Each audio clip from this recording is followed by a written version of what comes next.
pressure looks good. Following up. Roger, roll with planet. Water towers fly! Flight downside of speed off. Yikes. You bet. Okay. We don't need any more of these.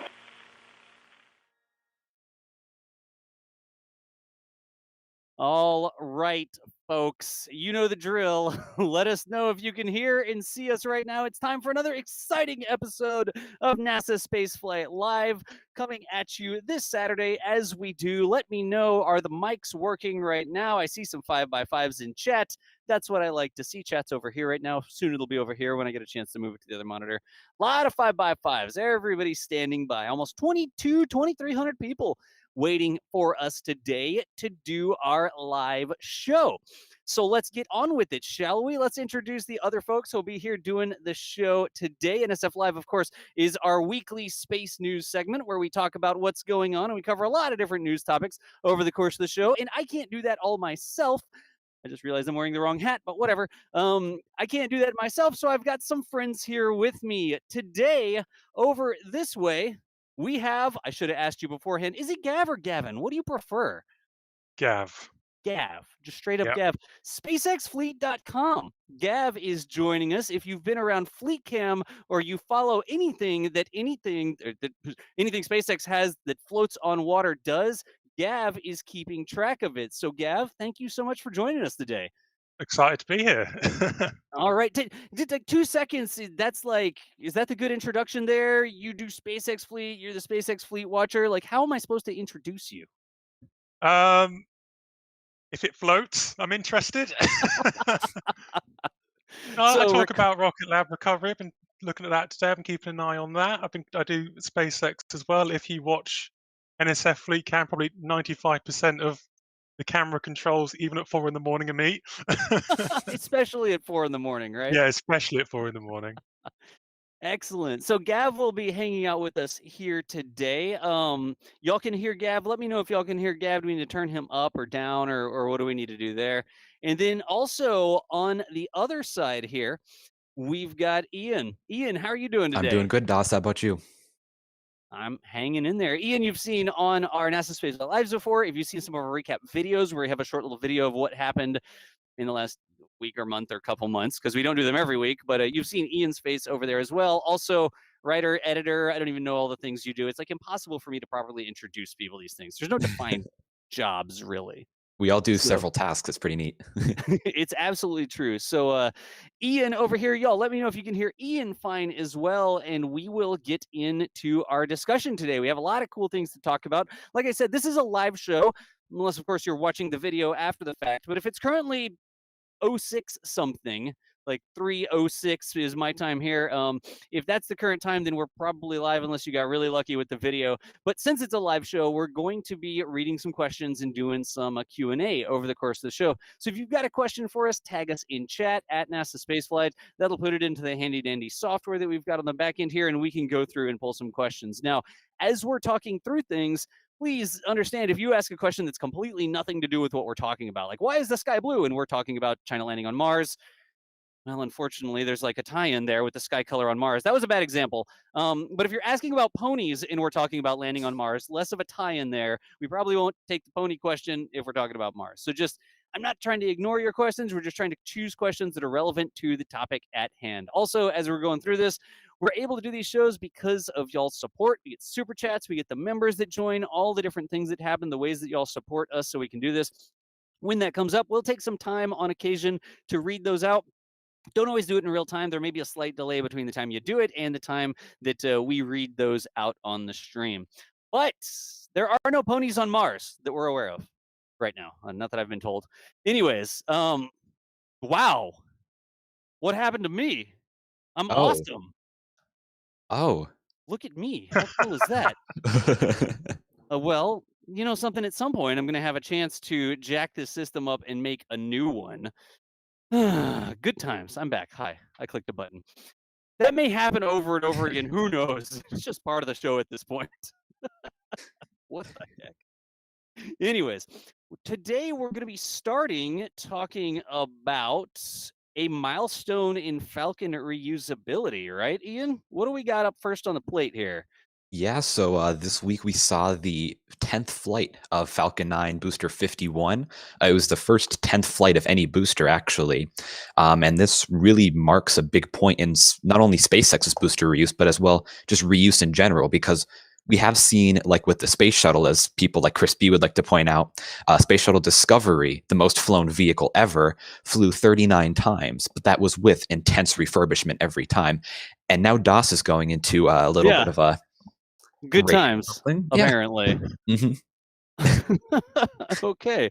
That's We've lost the presentation as well. Whatever. Oh. Keep talking. Just keep All right. talking and You can nobody imagine. explodes. But anyway, so this was on a Starlink mission, and SpaceX has been pressing forward with their Life Leader, what they're calling them Life Leader boosters, on their Starlink missions because they're internal missions. There's no paying customers on board. They're willing to experiment a bit more here and there. So we did get to see another reuse milestone with the 10th flight of a single booster this week. It was booster 1051, which was notable. It did launch Crew Dragon Demo Mission 1, which was the first uncrewed mission of Crew Dragon back in March of 2019.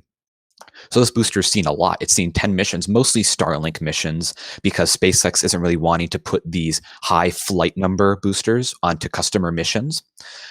So we will hopefully continue to see 1051 flying. Maybe we'll see Flight 11 within 60 days or so.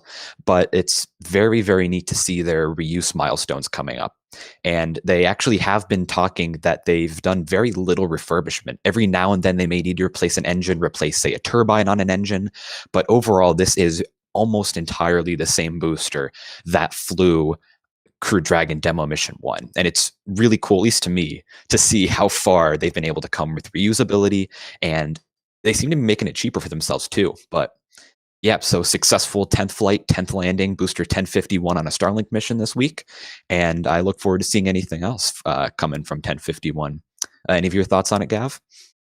Yeah, it's a real, testament to the recovery procedure. We were only like at 2 reuses maximum just a couple of years ago, and before that it was one and done for every rocket in history.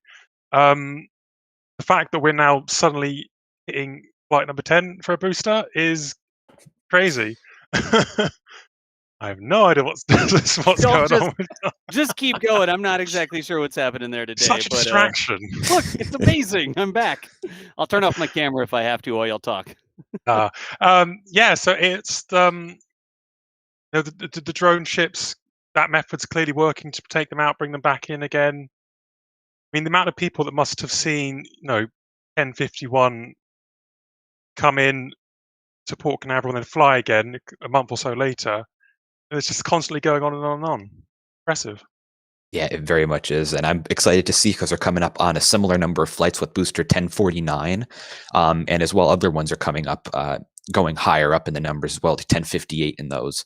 But I think it's really neat to see that it's still so successful because it's still taking, I think it's like 40 to 60 days to refurbish each booster. And it's not getting longer. It's not taking more work. It doesn't seem like they're replacing any major segments of the booster. So it's really cool to me to see that they just pretty much check it out, change a few little nuts and bolts here and there, maybe a turbine, and then just throw it on the pad, fuel, and relaunch it. And it's going to mean a lot for their Starship program because we're seeing they might be reflying Starship SN15 now. So it's the data from Falcon 9 has definitely been like priceless for the Starship program and just for reusability overall because it's getting other countries' attention now. Like we've seen, I believe it was a few weeks ago, some Chinese company or the Chinese government themselves showed off a Starship competitor kind of thing. And I guess it's just neat to see that other people are trusting SpaceX so much to put their own money into reuse now. I think the effects on this are going to make launch cheaper overall and just make it more accessible, make space really just another Wild West. And I'm really excited to see what happens there. And you can see this shot here on screen, actually, from Stephen Marr of NASASpaceflight. Beautiful, beautiful engine shot. I love seeing those every time. And you always get the best one from the night launches. You really do. Yeah. That's why I zoomed in on that. I'm happy for the resolution there because you can zoom way into that exposed engine shot and you can just see the fire streaming out of the business end of the Falcon 9 there. Gav, didn't they do something weird with the legs on this one? Is this like when it came back and got recovered? Was there something Hmm. different, or They took the legs off this booster. We don't fully know why yet, but that hasn't happened in probably over a year at this point. I think people stopped trying to keep track of when it last happened because it was so long ago. So that is very, very unusual to see. Obviously, we're Yeah. now reaching the upper limit of that number 10 flights. So does it need extra refurbishment? What's going on with it? We haven't seen them take all 4 legs off in a while. They once took one leg off that they couldn't retract for whatever reason, right? but it's been a really, really long time since they manually took all 4 legs off before they took the booster back across to the Air Force Station. Yeah, so I saw some speculation, like, is that, oh, it's flown 10 times, so they're doing more refurbishment? Are they straight up done with it, and now it belongs in a museum or something? Like, I wonder why they took all those legs off, and see if it's going to get them back. Are they going to try to fly it again? Do we know anything about that, either of y'all? Have we heard SpaceX is going for 11, or?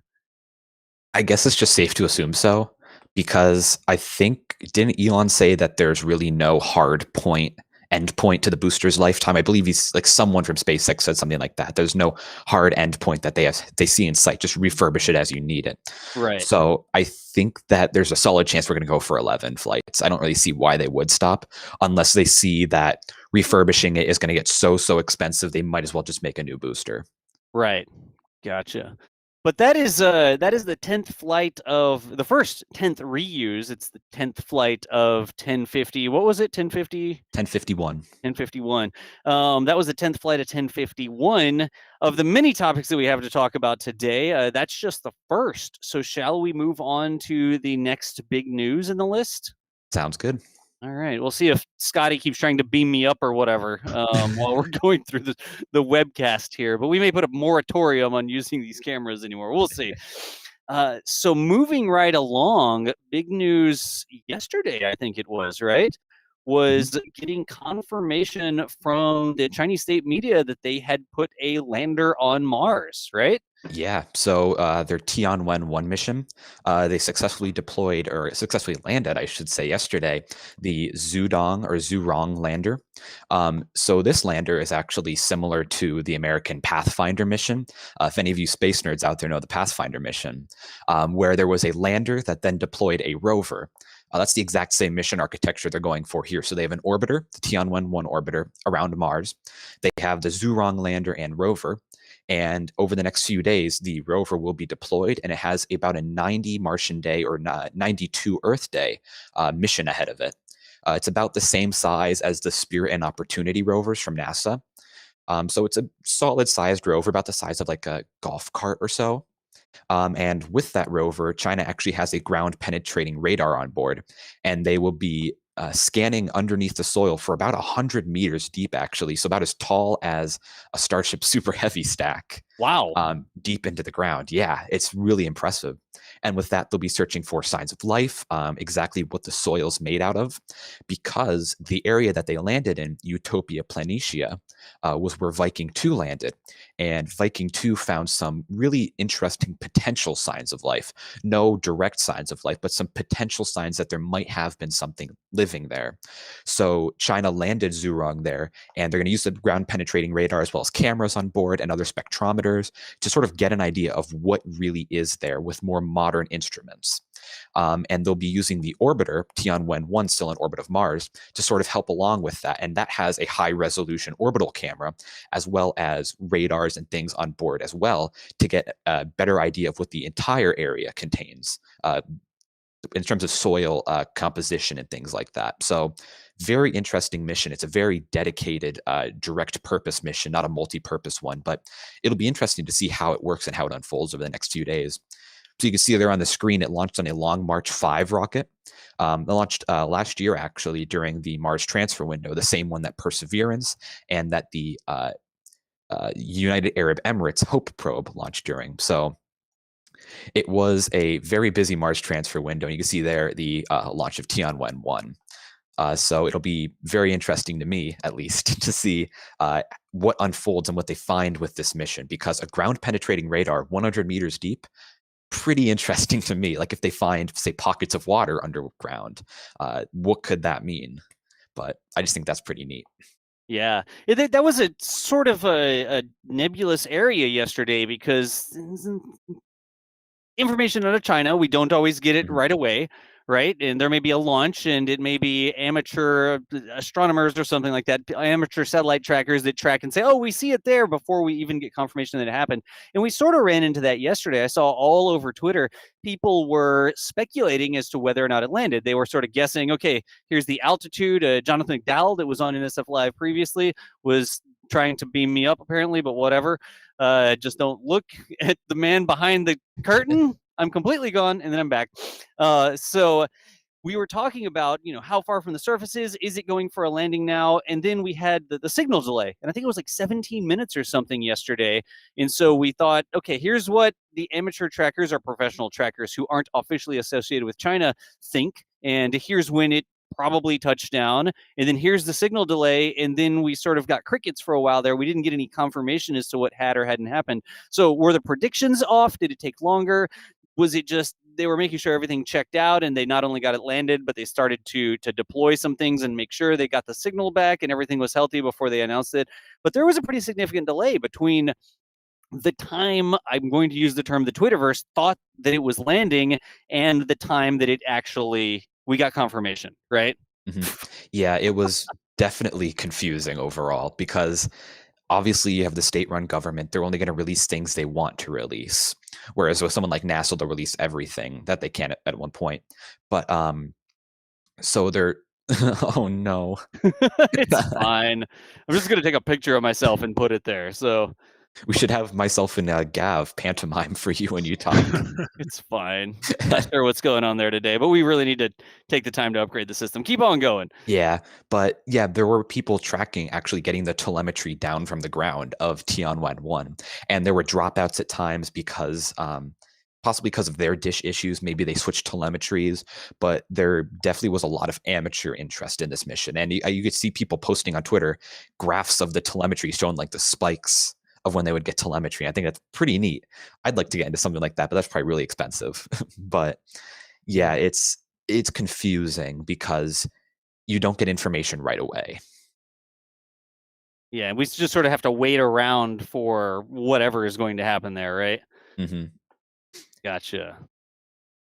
All right. So we don't have too terribly much there. I don't even think we've gotten a lot of photos or anything. I know that we did an article. If you want to learn more, we could put this link up in chat to the, that article is sort of large, but whatever. There you go. Over on NASASpaceflight.com.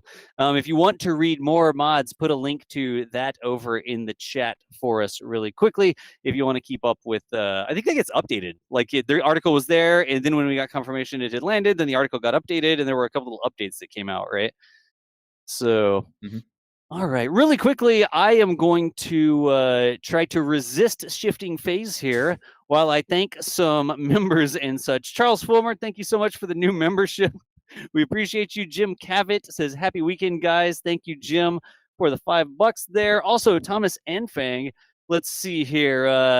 Thomas, we appreciate the support. I'm going to keep that question in the queue because it doesn't have anything to do with what we're talking about right now.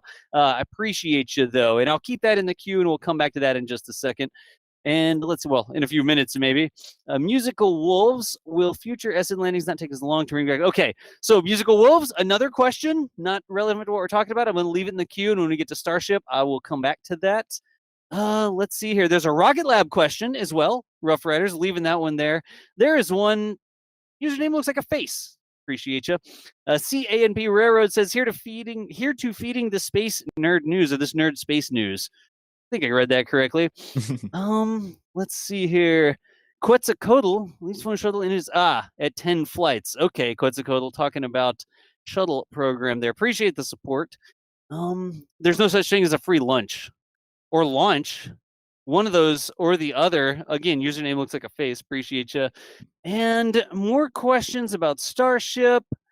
Here's one. Okay, here's one that's relevant what we're talking about. Todd Buckingham, 5 Canadian, says, thanks for covering this. Also, when do you expect the first pictures from the Chinese lander? When do we think we might get something? I'd say probably over the next few days as they get more and more telemetry back. And then they'd probably want to sift through to release like the best pictures, things like that. So I wouldn't be surprised if we get some within the next few days, maybe even like tonight. But it should be soon if I had to guess.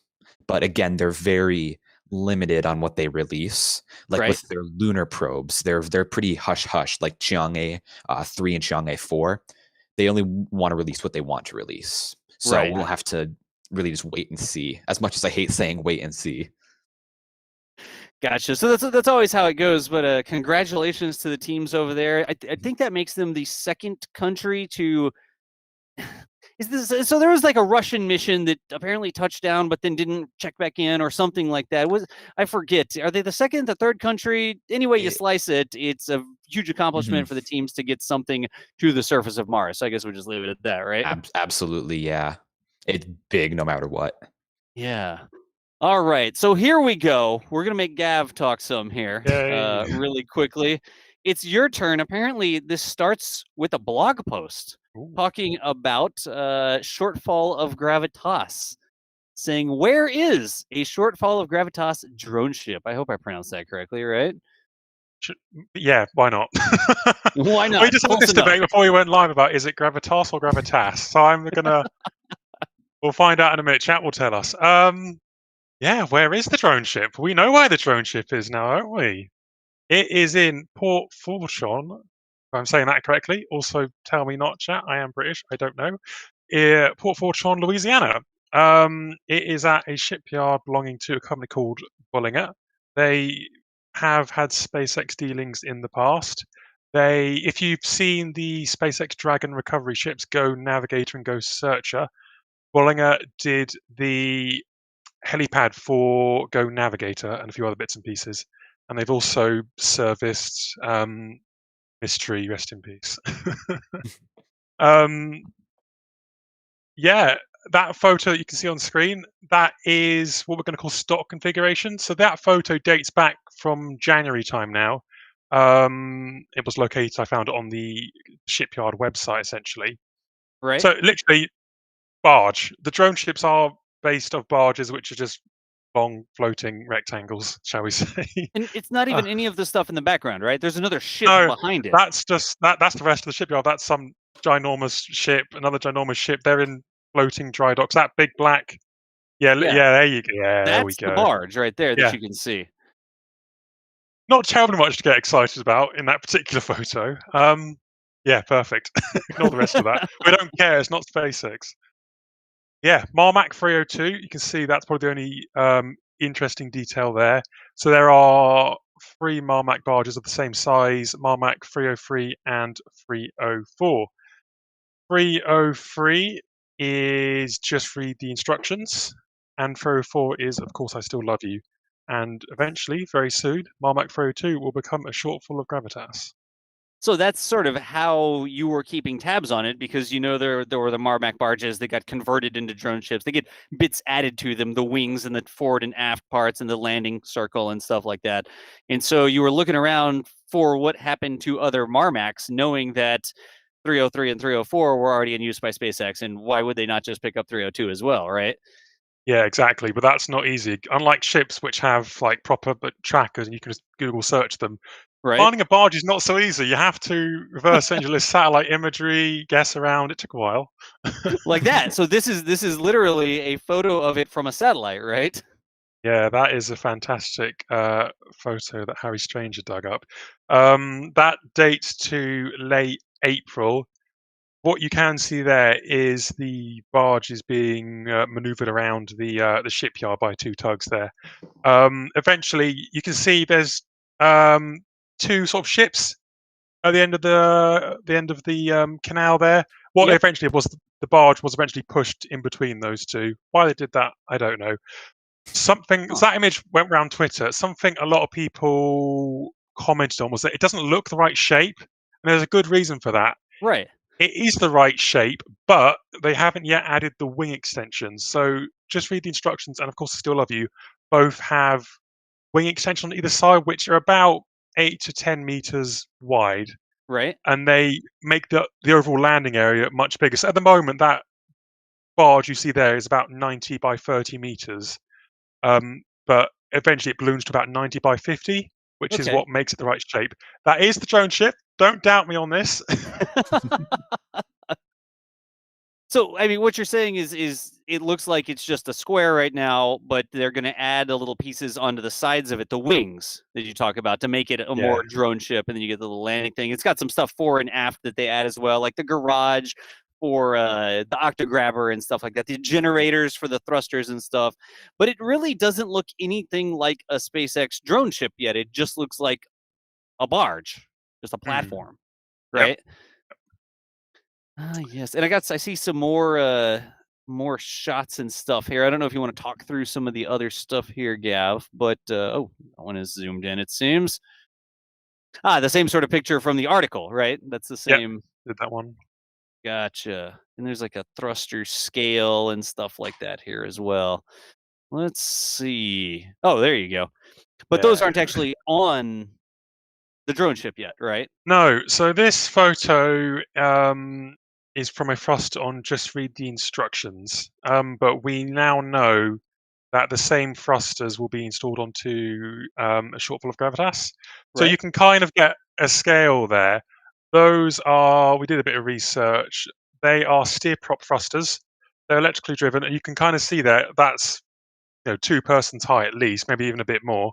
Yeah. So you get 4 of those on the drone ship, fixed on each corner. They are permanently submerged underwater in this design, Right. and they allow the drone ship to stay in position at the landing zone.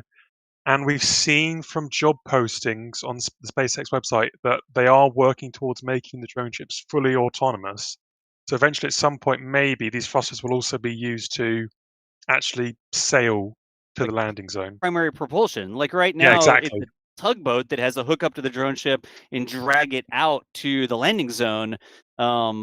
But these may allow the drone ship to just, okay, go, and the drone ship just drives itself all the way 600 kilometers downrange or whatever to the landing zone. These are a lot bigger. Like the first thrusters we saw were those little blue sticks, and they would like raise up out of the water, and then they would go down, like they were retractable, I guess. But those were a lot smaller than these. We know the smaller thrusters could not be used for the primary propulsion. They just, I guess it would take forever to get the drone ship to or from the ship or to the LC. But these thrusters are huge. I mean, comparatively, right? And so maybe these will help bring the drone ship all the way out. Do these rotate 360? Like can they point in different directions? As I try to illustrate that? Yeah. So these are the same sort of deal. These can rotate 360 like this. Yeah, they don't move up and down. They're permanently submerged in the water, but they do rotate and spin 360 in the water. Gotcha. But they don't come up out of the water. They just stick down in the water, right? Yep. All right.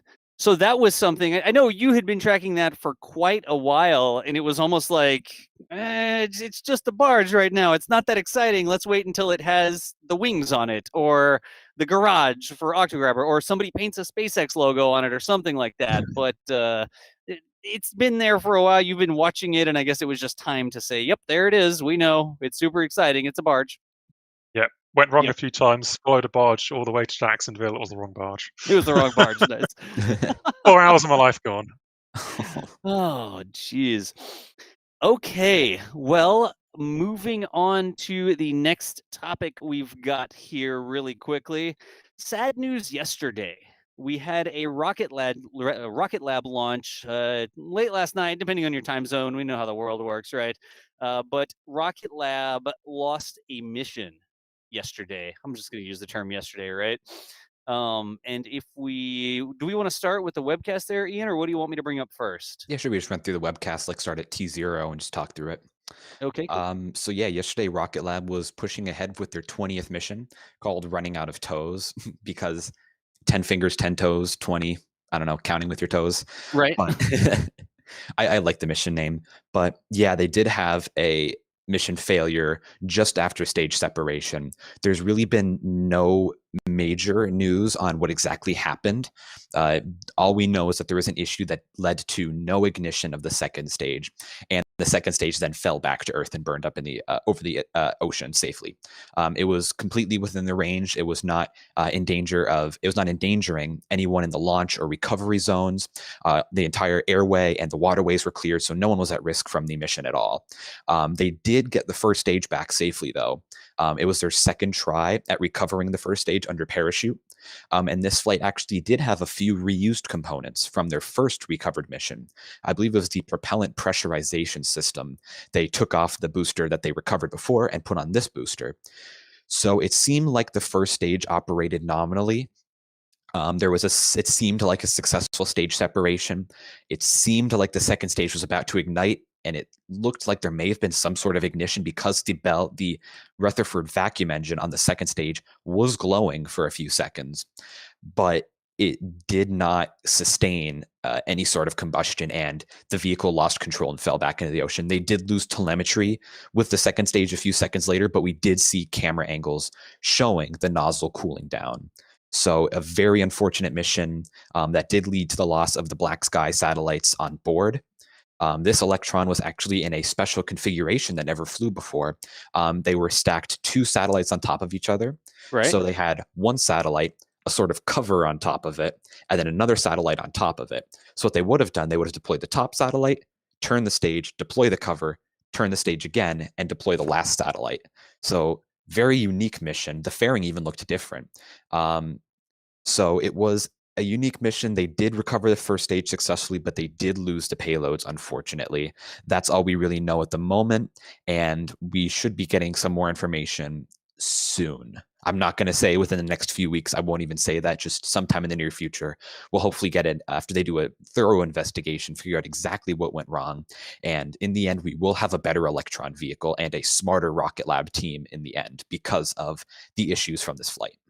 Right. This was, I mean, I'm just letting the video roll here. We got the launch going there. It's just going through max Q, but the booster, there were like 2 missions, right? We've talked about this with SpaceX before, where there's the primary mission, put some satellites in orbit, and there's the secondary mission, which is recover the booster. And so we saw yesterday the failure of the primary mission, putting the satellites in orbit, and that's always the big deal. You know, the customer's paying you to do this. You want to get the sats into orbit. That's what you focus on.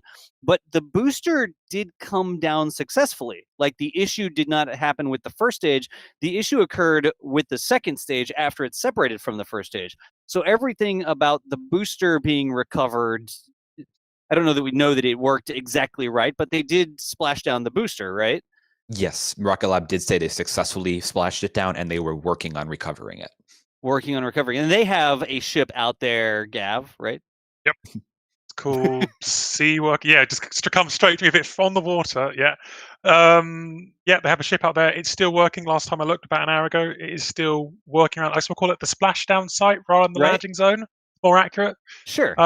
Still working. We'll have to see what they come back with in a couple of days' time.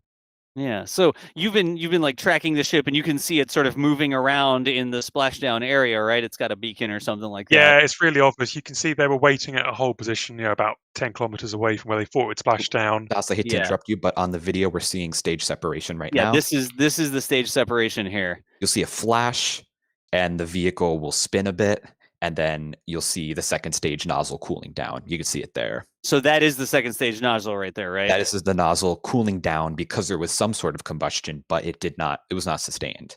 And there's no, I guess, background that we can see. Like, they were launching in the dark, and we couldn't see, is this thing tumbling end over end, or is it spinning sideways, or what? It did look like there was some, actually. Yeah, I can go back to it here. This. Oh, okay. Whoa. Well, there you go. Apparently, we've already recovered the thing. But anyway, this is a 3D printed Electron model I made. So there was an issue after stage separation. We saw there was some sort of torque, whether it was the first stage being blasted away or the second stage rotating. You can see the first stage rapidly sort of like rotate out of view.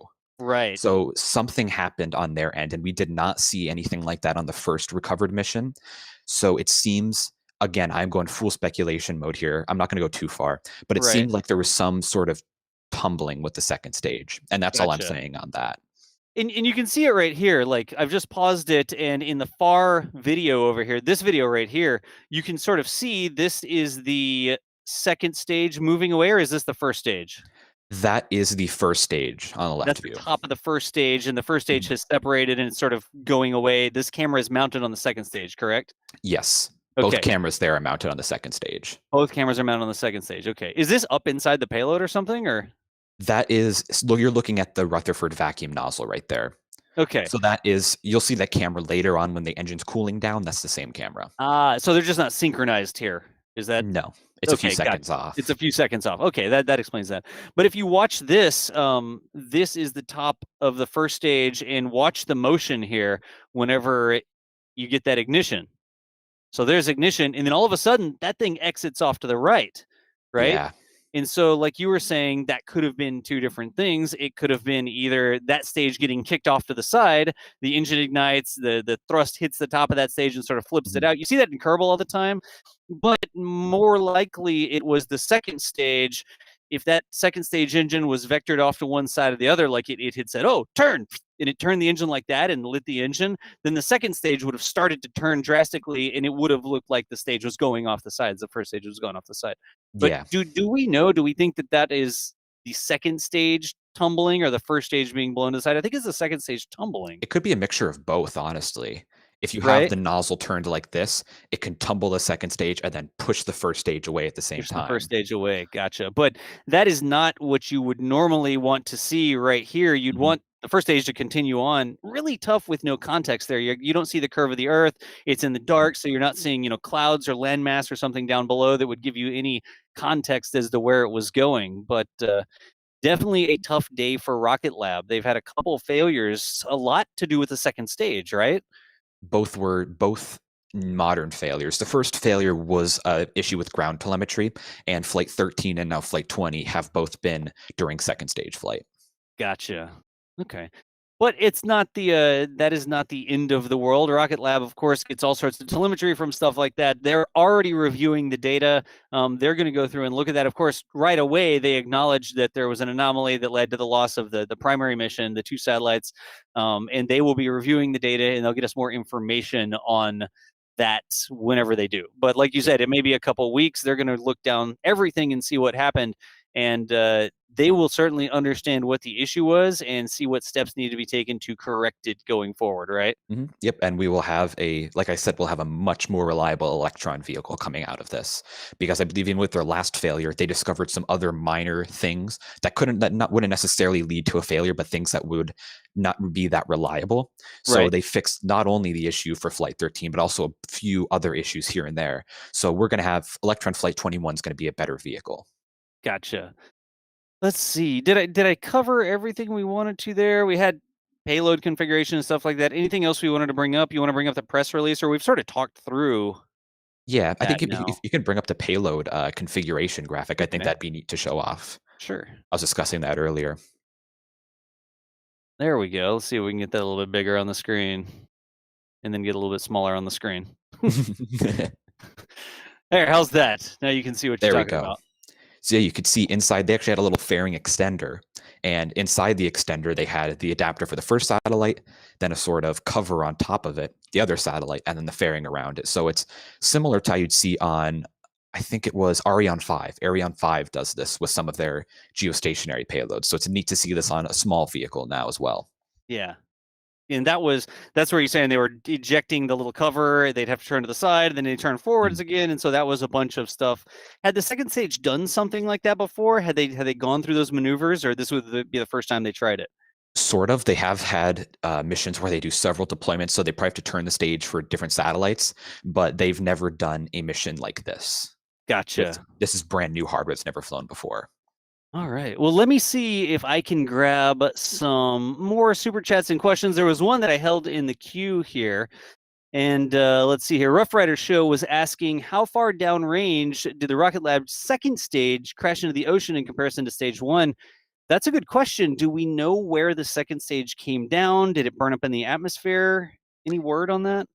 It would have burned up in the atmosphere, because they did have to have a very robust heat shield on the first stage. So the second stage likely would have burned up in the atmosphere. There probably were some components that made it back to Earth, but they Right. would have just splashed down in the ocean. Gotcha. And actually, Doss, there's a tweet in there from Jonathan McDowell, actually. Let's see So here. because of the second stage brief ignition or ignition-like event, that likely would have propelled it a little bit away from the first stage, so it would be a little bit downrange from the first stage. So it probably didn't impact anywhere near the recovery vessels. Ah, okay. Which one was that? I've got a fairing close-up and an engine close-up. I don't see... It's in the backroom chat. Michael okay. just posted. Yep. That would be a different place. All right, good deal. Let's grab that. Let's see what Jonathan was saying here. That over there so we can see it. Estimated achieved orbit for Electron is negative negative 6060 by 117, 50 degrees. Impact in Pacific would have been around 1117 UTC. So that would have come down in the Pacific based on his estimated orbit there, right? Or estimated trajectory, I guess, is really the right way to determine that. And I would assume it probably splashed down maybe 15 minutes after liftoff or so, because that's about when the first stage splashed down. So probably around then. And again, Rocket Lab said there was no risk to any personnel, whether it be recovery personnel, any random citizens flying in the air or on the ocean. Right. No risk at all. It was a complete safe disposal. Okay, good deal. Really quickly, let's continue through with some of the questions. Rough Rider, thank you so much for the super chat question there. I'm going to see if there's anything else. Again, it's a little tough to dig through the relevant questions when there's tons of SpaceX questions and Starship questions and stuff like that, but I am trying to make sure we get them in the right order here. SN landings. Space is hard. There you go. Username looks like a face. Says space is hard. That is definitely true. User space or username looks like a face. I don't know how to pronounce your name. I don't know what to do with that. Let's see here. Here's a good one. Again, about the Rocket Lab mission. Does the customer still have to pay for the launch if it fails? What happens there? So they still paid for this launch, but they have insurance, or they likely do have insurance for their satellite. And then Rocket Lab will give them a free mission somewhere down the road. So probably in the early 20s. Like that's what they did with, I believe, Flight 13's payloads were on Flight 15, right? Something like that. So there will be they will be given a free mission down the road. Okay. But again, they'll have to build a new satellites or switch up their satellite launch manifest to deal with this. Gotcha. So it's not so much as a okay, you don't have to pay for the first mission, then you're going to buy another mission. It's you've paid us to get your spacecraft into orbit, right? Yes. Or one of your spacecraft into orbit. They're going to have to build another spacecraft, which is covered by insurance or whatever, hopefully. But Rocket Lab will then give them another ride, and they don't have to pay for the second ride, I guess is our understanding. Yeah, they pay. They say, I want to get my payload into, say, hypothetically, a 500-kilometer orbit. And Rocket Lab's like, okay, we will get your payload into this orbit. Right. And they will get their payload into orbit no matter how many flight attempts it would take. Gotcha. That's a good question. It's almost like the shipping, right? You've already paid for the shipping. You don't get your shipping refunded, but they'll ship you another one for free, I guess, if you want to put it into ordering things online terms. Let's see here. Let me grab... Here's another one. There's a couple questions about this because we don't know the answers yet, right? So Toffee Top says, could it have been a gimbal issue? Again, no official word, right? Could have been a lot of things. It could have been a gimbal issue. It really could have been a lot of issues. It could have been the engine ruptured. But with that torque of the upper stage and the rotation, I would say it's definitely possible. I'm not going to say it's likely. I'm not going to say it's probable. It could have been a gimbal, like where the gimbal gets locked in place. Or something like with the Vega mission where the gimbal, like the wires were crisscrossed, or there's like a software issue and the engine just gimbaled hard and tumbled the stage and it shut down the engine to be safe. But we need to wait on Rocket Lab's word before we get into any speculation here. Yeah, it may have completely known that, all right, this isn't good, I'm spinning or something, and then some emergency system took over and said, nope, you're not doing that. So it could have shut down the engine. And then we saw it didn't explode or anything. I mean, like you said, we saw the footage of the engine bell cooling down afterwards. So it was still intact. And unfortunately, like I said, no frame of reference was it tumbling out of control or anything. It was just all black behind it. But the engine nozzle was intact there after the shutdown. So it either looked like the engine couldn't keep burning or it was some sort of controlled, all right, something's wrong, shut this thing down, you know? Yep. There's a lot of things it could have been. Yeah, and we'll wait for Rocket Lab to get us more information on that. Here's one from Robbie Rob, again, Rocket Lab. But will Rocket Lab fly a test mission to see if they're able to fix the problem, or will the next mission just be a normal one with a fix for whatever was wrong? I think that would depend on what the issue is here. So with Flight 13, the issue was literally a wire came undone, it melted, and they lost literally just that wire, leading to the engine shutting down. With this, it could have been another simple thing like that. Maybe a bolt came loose or something, but it could have also been something severe like a tank ruptured or there was an issue with the engine injector. Depending on the severity, they might go for a test mission or a more low key with a few payloads at a discounted rate mission. But again, it's too early to tell. It depends on what the issue was and how comfortable Rocket Lab feels with their fix to the problem. Right. They're gonna have to get the data back and then decide, is this something we need to test something, or is this something we can explain? We know exactly what happened and there's not a huge fix to it, or something along those lines, right? Yep.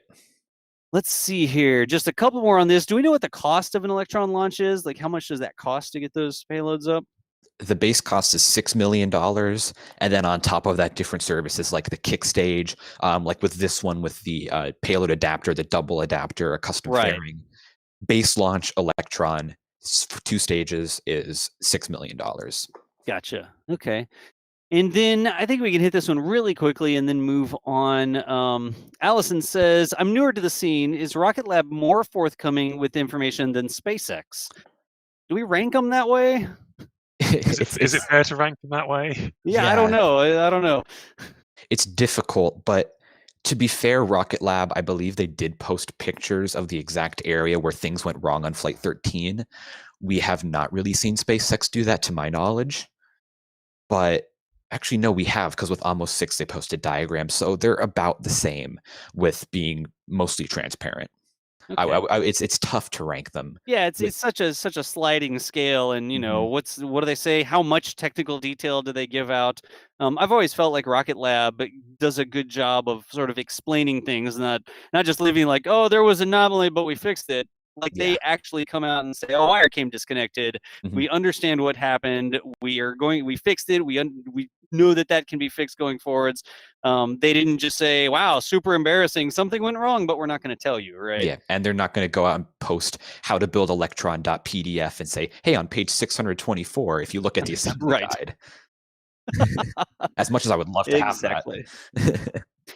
Well, you kind of have it. You have like a 3D print. I guess that doesn't have all the internals and stuff, right? Did you print that yourself? Yeah, on it's carbon fiber filament, actually.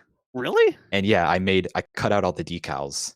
Here, let me give you a larger camera so you get the whole crop there. So you put the decals on and everything yourself? Yeah, I cut them out of paper. I made the decal sheet. I painted all that silver, red. I got the Electron logo. I cut out all the letters. No kidding. Yeah, and then you got stage separation. Oh, it comes Airing open. Very cool. It does not, sadly. Did you download that 3D print file from somewhere? Can we share that, or is that like you made it yourself? Or yeah, it's on Thingiverse. The links, I mean the label sheet, I do not have, or actually I do have myself. I posted it somewhere on Thingiverse. I'll send you the link. It's in the control chat there. Yeah, good deal. We'll see if we can put that into chat really quickly. Oh, that is the wrong one. It went away. I was going to paste it for chat, but then it disappeared. I'll put that link up into chat. And one real quick question: what printer did you use for that? Because that's cool. I have an Ender 3, so it's a stock Ender 3. Really great printer for the price. Good deal. $200 actually. We'll see if we can get that link into chat there. I hear you typing, like you're searching for it. I found it. All right. There we go. Post that up. There we go. All right. And if you look under the makes category and the remix category, you can see that's different stuff that I built for it. Cool. So. And there you go. I just posted that link up a couple times in chat if you're interested in finding out what, or I guess finding the print file. What's the right terminology for that? I guess. Printing your own. Yeah, print your own. If you're interested in printing your own, let's just call it that. So coming up next, let me see if I got any generic super chats or anything. That was a bunch of questions about Rocket Lab. SN, Falcon, Starship. We'll get into those when we talk about Starship just a little bit here, because I see a bunch of questions about Starship. So that's what we're talking about next, isn't it? What's going on with Starship, and will it float so Gav can talk about it? Those last questions I can't tell you, but what is going on with Starship is a lot. So we've seen SN15 being moved to suborbital pad B. It previously launched from pad A, so this is the other pad. They're going to be doing testing on it. That's really all we know. That testing could include static fires, could include cryogenic proofing tests, could include another flight. I say it a lot, but I hate to say it. We'll have to wait and see. So you could see there, actually, that's the nose cone test enclosure. That was for SN12's nose cone, which they converted into a test rig to test max Q and reentry forces on the nose cone to make sure it would hold up when it goes supersonic and things. So they have taken the enclosure, which had the pulleys and everything on it to simulate the nose cone. They've taken that off the nose cone. They're starting to disassemble the nose cone. So it seems like that program was successful and they're ending it. SN16 is currently sitting in storage in the high bay. You saw that earlier. There's a lot of parts arriving. You see for the integration tower. This site it's so busy. It's tough for me to keep up with it. Like if I missed a video or something, I'm just like, wait, that's there? What's that? Yeah. So yeah, they're building the integration tower, which might be catching the super heavy boosters with arms, if that'll work. We'll see. Yeah.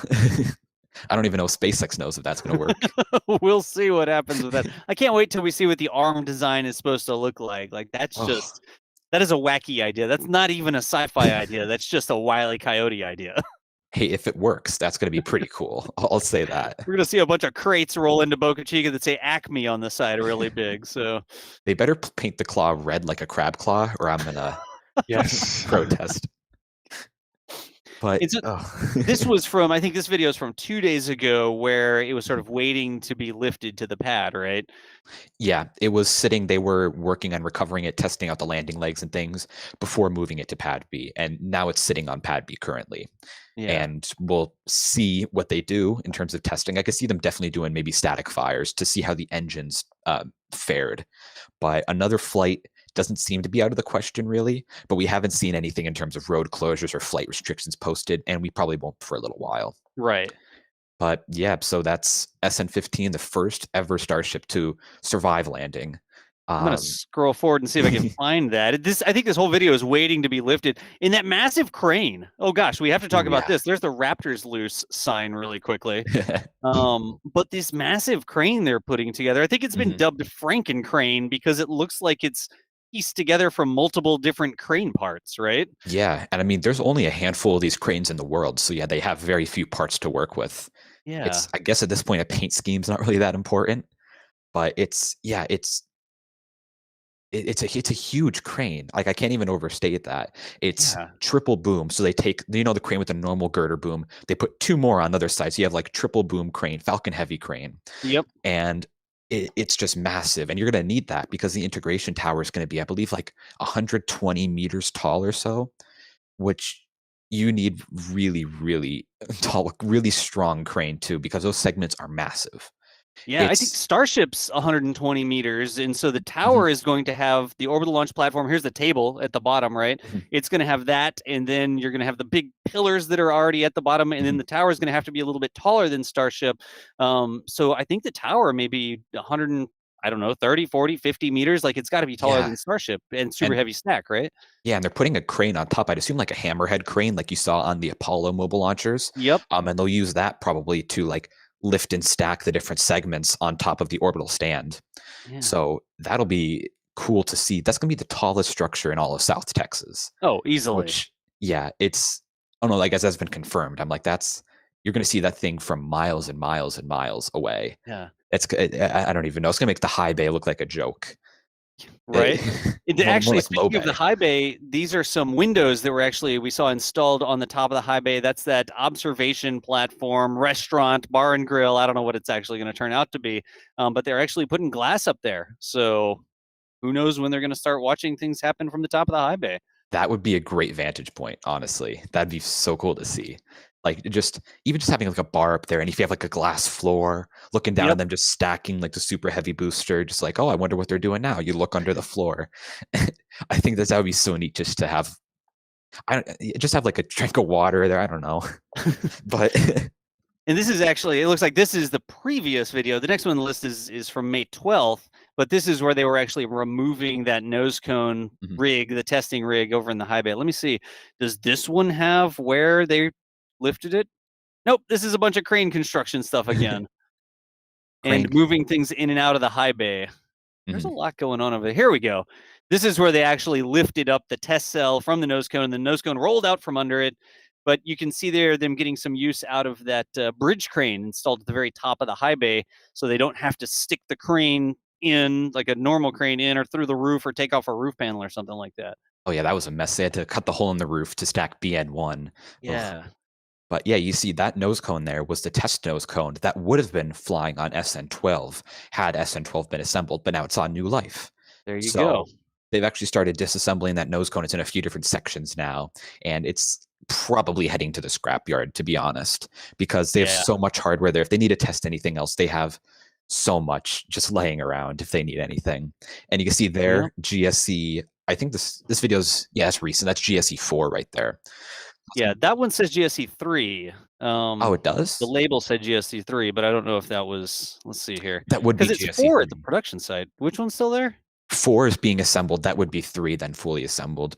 So Okay. that's the third ground support equipment tank. That's going to be at the Super Heavy launch site. That'll be storing either methane, liquid oxygen, or liquid nitrogen.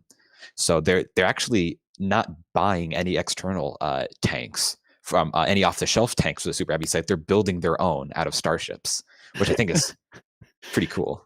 I love this. It's just and another crane got delivered, and we've got a specific video segment that's a minute long. That's footage of the new crane being delivered to wherever they deliver that one. Production site, it looks like. New crane. Okay, and then I wanted to get to this because this was sort of the big news with SN15. That says rolls to the launch pad. Which one of these actually has the crane action? That's May 11th. That goes back another day, so it can't be that one. I think it's probably Maybe like the 14th or something, or the 13th. Maybe we don't have that. Still sits on the landing pad. These look like they're maybe in backwards order or Oh, something no. like that. Anyways, here we go. Here's a photo of it being lifted onto the pad. I don't think we have that video in there, but there's a photo of it being lifted onto the pad. It happened. Trust us. There we go, DOS. I sent you.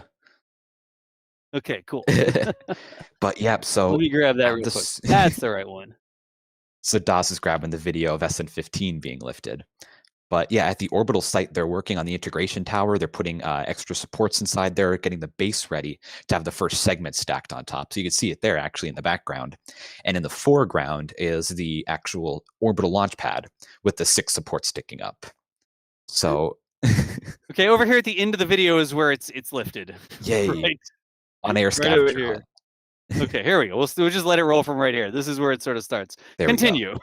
So anyway, you could see here SN15 being lifted onto suborbital pad B. You could see all the heat shield tiles on there, and it doesn't seem like they really replaced anything on there. Maybe other than the landing legs, which the landing legs are designed to get crushed, so they will need more new landing legs on it. But it seems like they're pretty much just taking it off the landing pad, putting it back on the launch pad. So we'll see what testing they go ahead with it. If they go for cryogenic proofing, static fires, another flight. Which, I mean, I'm sure another flight would be tremendous data for the Starship program. Just getting an idea of what twice flown Raptors, twice flown tanks, flaps. Did you see that real quick? This is like we don't get to see this very often, but have you ever seen the Starship sort of sliding around the pad? And it's not just transporter just doesn't go forward and backwards and turn like a car. This transporter can like drift sideways, right? It's not full 360-degree motion, I don't think, but it can actually go at angles without turning the payload. And you can really see it on the wheels here. Watch when this plays through. You can see the wheels actually all turn to the side, straight at the camera, and that whole thing is going forward at an angle now. Yeah, every axle can turn on it, which that's an amazing piece of engineering, to be honest. Just that's a lot of steering. Yeah, I want to see the controller for that. Either it's going to be like some really simple just joystick, or it's going to be like a 40-button thing. I bet you all those wheels are tied together like programmatically, and the software just controls it all. And the operator just says, all right, I want you to drift this way. And the software handles all all wheels turn this way. Everything goes forward at this rate. I bet you it's all programmed and you just have like a joystick or something, you know? I could see that. I mean, we've seen them sitting on lawn chairs on the transporters, which I want to do that. Cooler ones, I think. Yeah, that's and you see there Tankzilla, the white crane, pushing or loading SN15 onto pad B. So the site's bustling with activity. SN16 is finished assembly. SN17 assembly was halted. It seems like SN17 is going to be scrapped. SN18 and 19 are going to be skipped, it seems like, and they're going straight to SN20. So straight to orbit, it seems like. Yeah, Maybe one more suborbital test and straight to orbit. that's something that we talk about a lot. It's not just building a starship to launch a starship, right? Mhm. A lot of what they do at Boca Chica is learn to build starships. Mhm. So just because you've put together a bunch of components for SN17 and then you never actually assemble them together, that doesn't mean you wasted your time, because you've learned about building a starship, even if you never even roll it out to the pad. So we talk about, oh, we scrapped it, whatever. Oh, that's so disappointing. I wish they would have flown it. Well, sure, but a big part of what they need to do is learn to build starships, learn to repeat the quality of building a starship. It's not each one is its own thing. Like, you got to be able to repeat what you're doing. The weld quality and stuff like that we've seen in improving. Moving parts around is another big thing. It's not just welding them together, but how do you get from point A to point B? Then you have this big dome that you've welded, and then you got to flip it over. All that's practice. It's practicing the processes. It's experience for the workers. They're learning to build starships, even if they're not rolling starships out to the pad, right? Yep.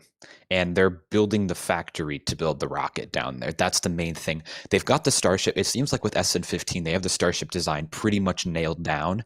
They just need to master how to build a Starship and make it simpler, quicker, cheaper. Just really, they want to make an assembly line for rockets. Like, this is Right. nothing like this has really been done before. Maybe you could say like the Falcon 9 or the ULA or maybe even like the Saturn V had a bit of an assembly line, but you've never had anything like this where you have, I think we've seen parts for SN22 already.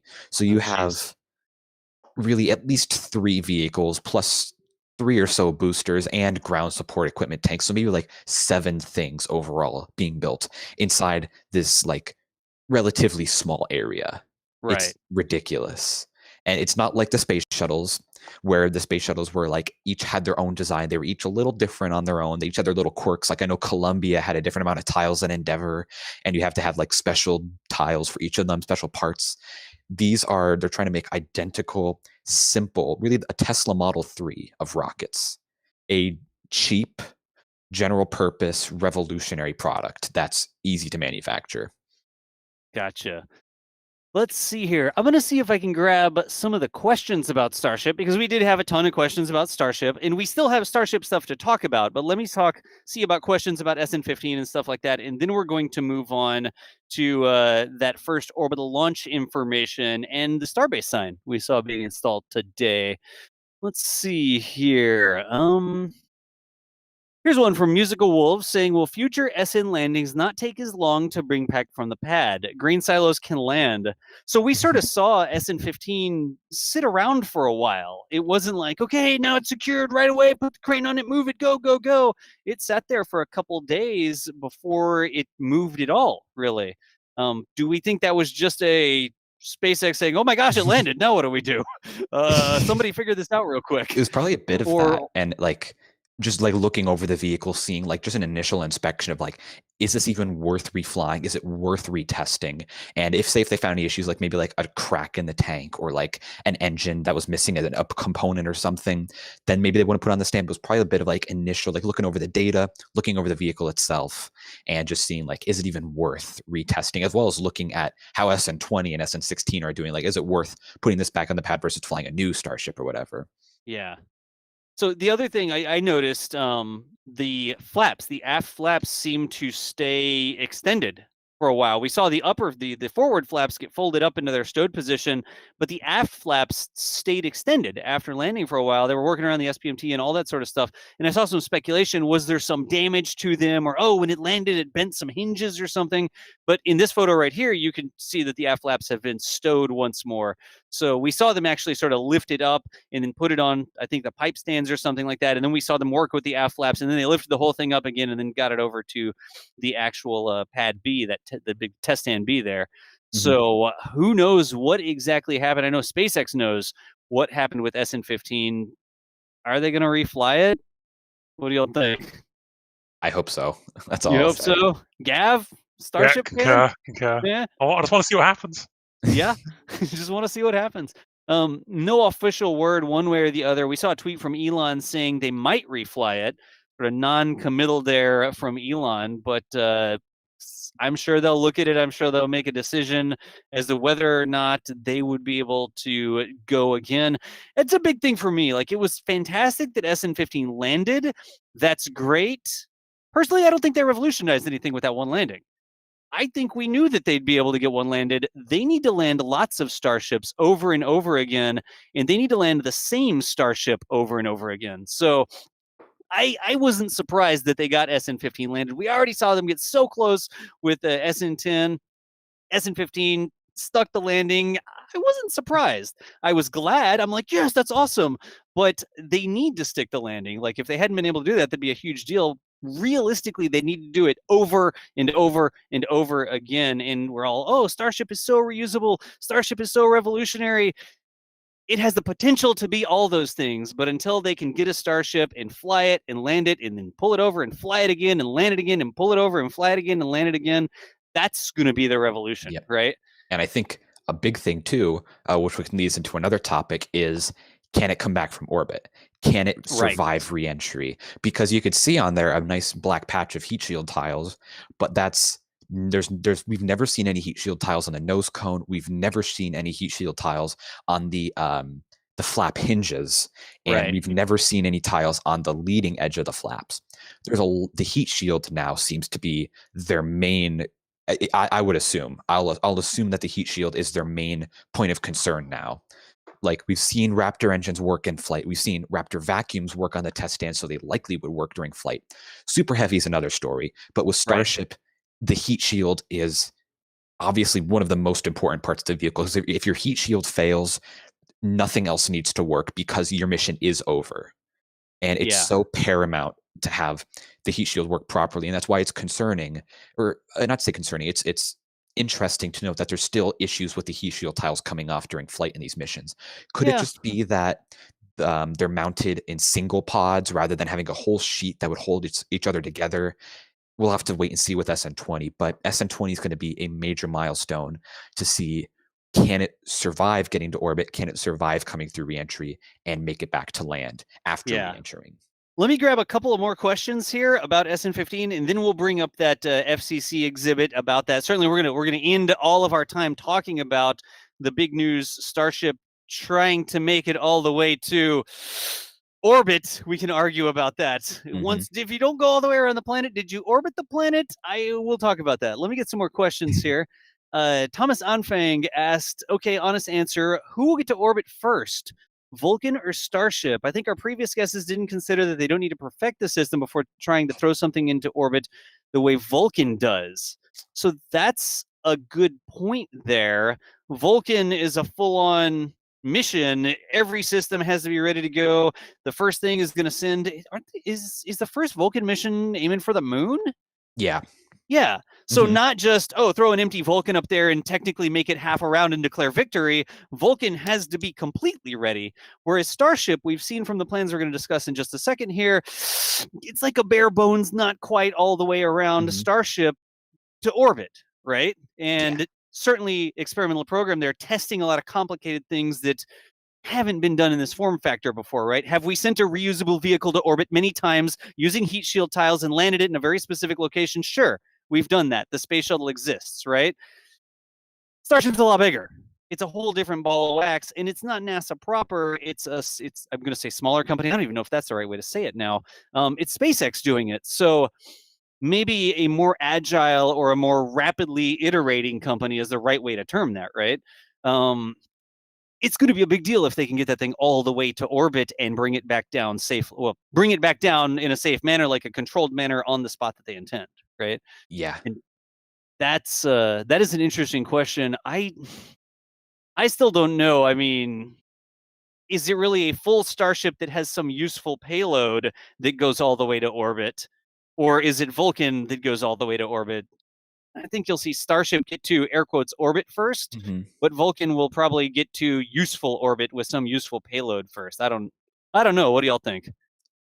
I'm thinking Vulcan's going to get useful orbit first. Again, it depends on what you define as useful. Like, the experimental data is useful. They can literally strap a Starlink satellite to the back of Starship, deploy it, and say, "We deployed a payload." Or one little Starlink out, like, here you go. Or it's like a little CubeSat. You could have, like, I don't know, just a box of something in the engine bay, and you shoot that out and say, "Hey, payload in orbit for Starship." But like useful payload, I think Vulcan first, but orbit, Starship first. What do you think, Gav? Yeah, no, I will concur. It wouldn't shock me for SpaceX to either stick one Starlink satellite or many Starlink satellites out there, or maybe they'll go for something funny. But no, I do agree. I think that exactly will be the case. Yeah. Good deal. Let me grab some more here. Of course, we get one question, then we can run, we talk about it forever. Let's see here. There's two things sort of, this is the same question. I see it a few times, so I'll grab it. Planet Zoo Gamer asked it. Siddhant Satya asked it. As SpaceX is going for the orbital launch, what do you think will happen to SN15 and 16? Are they skipping 17 through 19? Let's talk about that really quickly, because 15 is back on the pad. We know that 20 is a thing that's supposed to go all the way to orbit. 17, like you said, wasn't getting put together. What do we think is going to happen? They're going to roll 16 out? I don't know. At this point, I could see 16 being more of like a spare. So say if something goes wrong with SN15 and like, okay, there's an issue here we need to figure out. Let's roll 16 out, put some fixes on it, and make sure we have that flying. Because you don't want to lose SN20 midair, say, or on the launch pad with your booster. Right. So I could see them maybe having SN16 like, hey, if stuff goes wrong, we can use SN16, but if everything goes perfectly fine, we can scrap it or put it on a pedestal and say, hey, we built this. Or I don't know, but 16 or 17 to 19 are definitely being skipped. We've seen no progress on those. So those are almost certainly maybe sitting around if case they really need it, but they might be, honestly, I could see them becoming the GSE tanks, to be fair, or to be honest. That seems to make sense. I mean, it's the same type of stainless steel. I wonder what other differences there are, right? But we shall see. Again, we don't know for sure. All we can do is really guess about, 16's in there. Are they going to roll it out? Are they going to test it?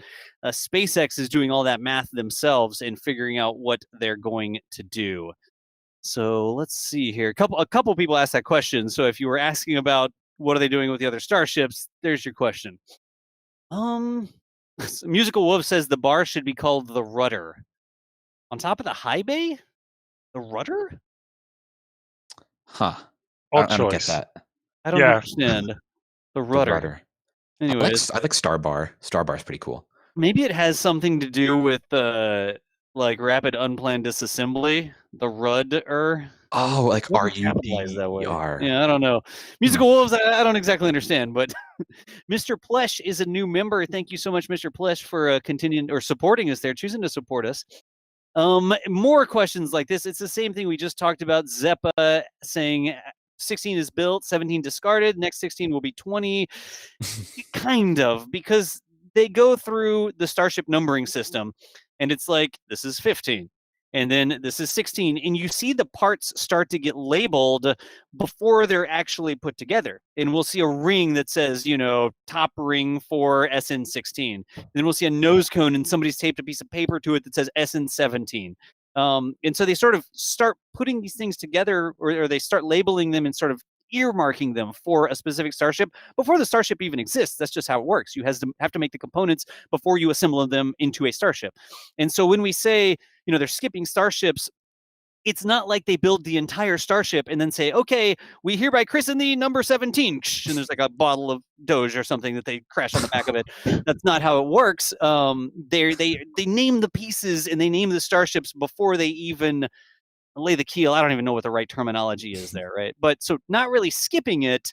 Those pieces still exist. There were still plans and things earmarked for that number.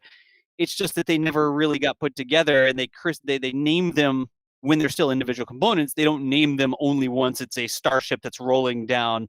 They should do that. They should put like a line outside the production site, and they don't name the starship. It doesn't get a number until it crosses the line out of the production site and goes down to the... Anyway, that wouldn't be very much fun, though. What would we read on the labels? Yeah. Let's see here. There's another face one. I'm just seeing if there's anything about SN15. Engine swaps. Have we seen anything happening with engine swaps on SN15? I haven't heard any rumblings about that yet, right? If they would swap out the engines, they would swap it out on the pad, not on the landing pad. So they'd roll like they have like a truck with like a raising It's like a, I don't know what you call it. It's The got like Raptor lift or whatever. Raptor Raptor Vader. I van. don't know. Yeah. They roll that under, they put a new engine up, take an engine out, and that would be it. They've gotten it down to a very, like they can do it in like a few hours. They swap out an engine. Yeah. So there's still tons and tons of questions here, y'all. We do want to get on to the big thing. So even if I haven't gotten all the questions here about SN15, let's get our last 15 minutes here in on the other big news, the orbital launch, and talk a little bit more in detail about that. We've been looking at this picture for I don't know how long. Apparently, I'm loading a PDF. This is the Starship Orbital First Flight FCC exhibit. Where did we get this, Ian? From fcc.gov. From the scc.gov. Okay, that's actually in the URL. This is a real document because right up here you can see that it's from fcc.gov right there. Yep. So this isn't like, oh, a scam site or anything like that. This is an actual document that the FCC has released, right? Yep. Okay, good. Now that we got that out of the way, what's going on with this first orbital flight? So it'll be a fun combination of Starship SN20 as well as Super Heavy booster BN3. So both of those are in some sort of construction right now. We've seen parts for both of them, and they'll probably be starting stacking sometime in the next few weeks or so. So SN20 will be a bare bones Starship. We don't even know if it'll have the Raptor vacuum engines. I would assume they would not put those on SN20 because there's going to be no payload. Booster number 3, BN3, will be expended. It'll likely do a sort of soft water landing in the Gulf of Mexico. They would say, hey, land right here on the water and see how close the booster's guidance targets that landing spot. If it's good, maybe they would go for BN4, BN5, BN6 or whatever to land back and have the tower grab it. But it's going to be a very, very bare bones mission. SN20 is going to have likely no payload on board. It's going to be an empty nose cone. It's as bare bones as you can be while having a functioning vehicle. It'll have a full heat shield. The booster might have a full amount of Raptors. We'll have to wait and see on that one. Right. It doesn't say that in the FCC document. FCC is a very bare bones document. So we're Right. dealing with that information along with what Elon's told us. So right now, that's really all that we know. They did say that they're going to be communicating with Starship through Starlink on there, Right. which is interesting to know. That's probably why they have the Starlink dish on SN15. But yeah, that's really all that we know. It's going to be a very bare bones mission. There won't be a significant payload, I'll say. They could, like I said, they could just throw a Starlink satellite out the back and say, yeah, we did it. But it's a bare bones, simple mission targeting no earlier than July. Right. So likely later, I'll say. So I'm just going to read through this. The interesting thing about this document is that it's the FCC. And don't confuse that with the FAA, right? The Flight Administration, right? The Aeronautics. What is FAA? Federal Aviation Administration. Yeah.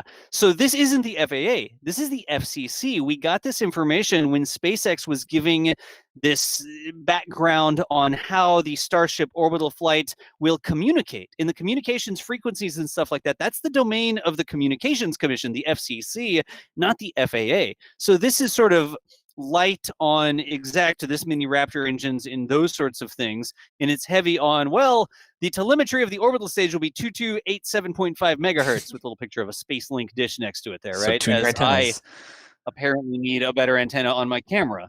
There we go. I can click a button and it fixes it. I just have to notice that it's happening and then click the button. So it said Starship orbital test flight will originate from Starbase, Texas. Hang on. They got that part going here as well today, Starbase, Texas. From Boca Chica gal, she got the shots of the sign. Apparently they've got one of those walls over there, and they were putting in a huge Starbase sign today. We'll link that tweet up as well. But originating from Starbase, Texas, booster stage will separate 170 seconds of the flight. So that tells us BN3 will fly for 170 seconds, carrying Starship up into its trajectory, I guess, right? And booster will then perform a partial return and land in the Gulf of Mexico, approximately 20 miles from the shore. That's an interesting terminology. Yeah, Gav. Yeah, that could mean a lot of things. I'd love to know what partial return means.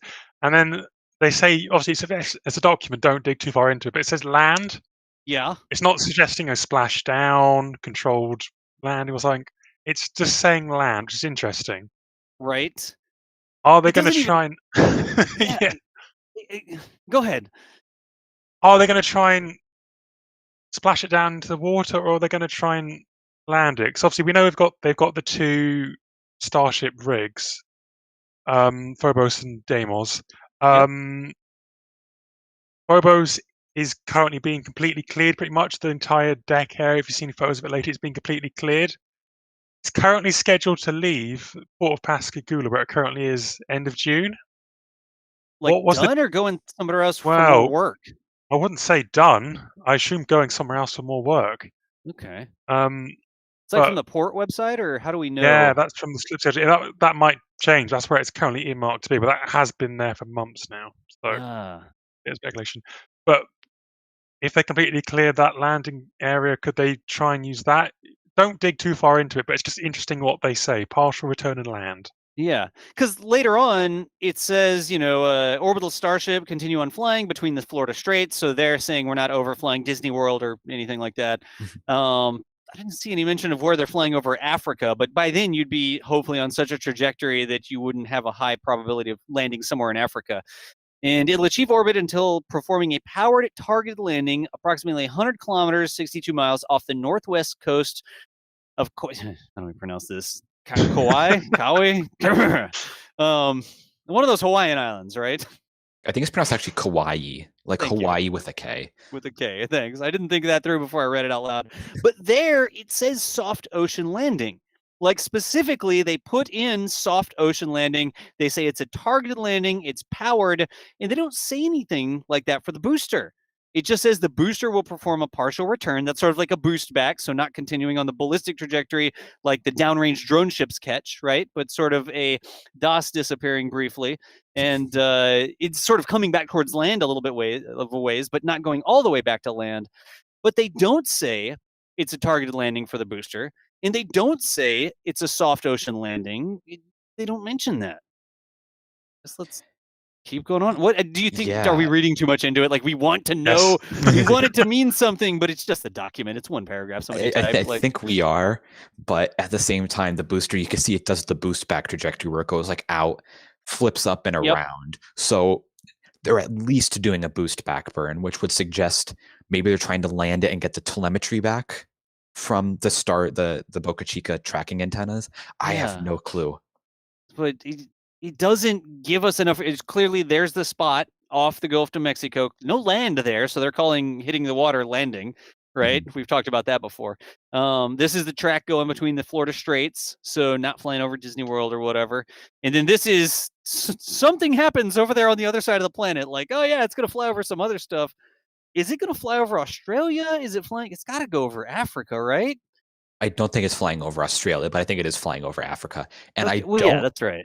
It didn't mention anything about a deorbit burn, so I don't think they're actually going into orbit here. More like we just need one tiny more kick to go into orbit. So you're going up like an orbit once around kind of thing. They're on a trajectory to land by Hawaii. That's my guess. I don't know. That's another good point. You're right. Look, it says, liftoff, MECO, stage separation, the SES booster touchdown, SECO, ship splashdown. It doesn't say SECO, which is normally like the second engine cut, and then it's going to flip around and it's going to do deorbit burn. It just says SECO, then ship splashdown. So in this document, again, the important thing about this document, the reason it exists is because they're telling the FCC, hey, we need some telemetry, and here's our megahertzes, right? Here's the frequencies we're operating on. You're the FCC. That's important to you. But it doesn't tell us those things. Does this mean, oh, geez. What does booster touchdown mean? Oh, It's not booster splashdown. It says ships. Flight regime, difficult to predict, replicate computationally. Data will anchor any changes in vehicle design. Better flight models. Does it use the term splash anywhere? Ship splashdown. It does say ship splashdown, but then booster touchdown, like you said, Gav. Like it doesn't say booster splashdown. Why? SpaceX. They did this on purpose. They knew we would talk about it. I have two questions for Gav that I've seen in chat here. One, could any of the existing drone ships or even a shortfall of gravitas be used to land the booster in the Gulf? And two, is there any other way that they could recover Starship SN20 from the ocean off the shore of Hawaii by towing it or anything?